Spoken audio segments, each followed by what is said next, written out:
Vamos lá. Misoginia que não enxergamos como misoginia, isso de apagar mulheres só por serem mulheres nas histórias contadas, ou ter silenciado e apagado mulheres. Tá, Ju, para falar sobre isso, a gente tem que falar sobre políticas do olhar. Políticas do olhar é uma forma que a gente tem de explicar como você conta uma história. Lembra que a gente acabou de dizer que quem escreve a história, de quem conta a história, é quem tem a primazia daquela perspectiva de como vai dizer como as pessoas são colocadas na história. Se você vai contar um arco do herói a partir de uma perspectiva do Partido dos Fariseus, você vai escolher como você vai enfiar essas mulheres na história para justificar o porquê que elas estão ali.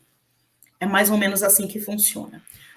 Hoje em dia, de repente, as pessoas, através de estudos de mulheres, obviamente, os homens estão descobrindo, por exemplo, que a peça a peça da deusa de Willendorf, na verdade, não é uma Vênus, ela foi feita por mulheres através da observação do próprio corpo. Meu Deus, as mulheres observaram. Nossa! É uma imagem de uma Vênus sexualizada. Descobriram. De repente, descobriram que mulheres podiam ser artesãs que faziam imagens em argila e não eram homens que fizeram a Vênus de Willendorf. O nome disso é política de olhar. De repente, descobriram que mulheres podiam olhar para o próprio corpo e fazer figurinhas de argila. Alguém dá um papel para essa pessoa. Uhul! Olha... O livro da Rayane Asler falando sobre as descobertas das cavernas e como os arqueologistas homens até hoje entenderam aquilo como flechas. E ela fala que em sociedades coletoras e grandes monoculturas ou pré-grande agricultura, mas com a agricultura incipiente, era mais fácil entender que eles estavam falando sobre plantas crescendo e não sobre flechas, porque naquela época não era ainda, você não tinha ainda as evidências arqueológicas de grandes guerras, então era mais fácil você entender que eles estavam desenhando plantas e não flechas, e não armas de guerra.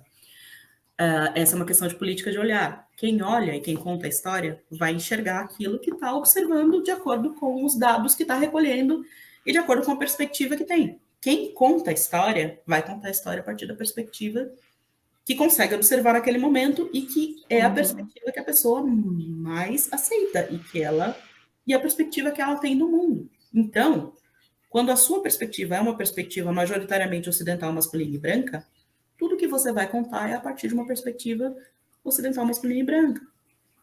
Então, as mulheres vão ser apagadas mesmo.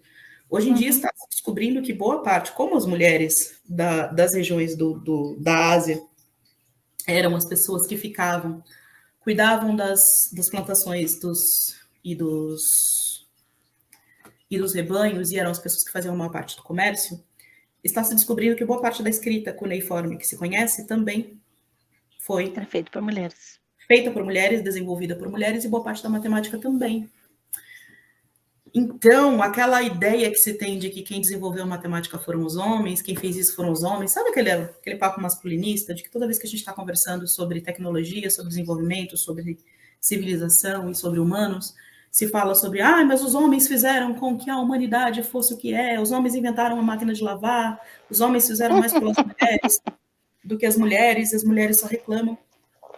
Quem observa o fenômeno vai observar o fenômeno de acordo com a própria perspectiva e com a própria coleta dos dados. Isso é política do olhar. Certo? Então, isso vai determinar como a pessoa enxerga quem estava lá.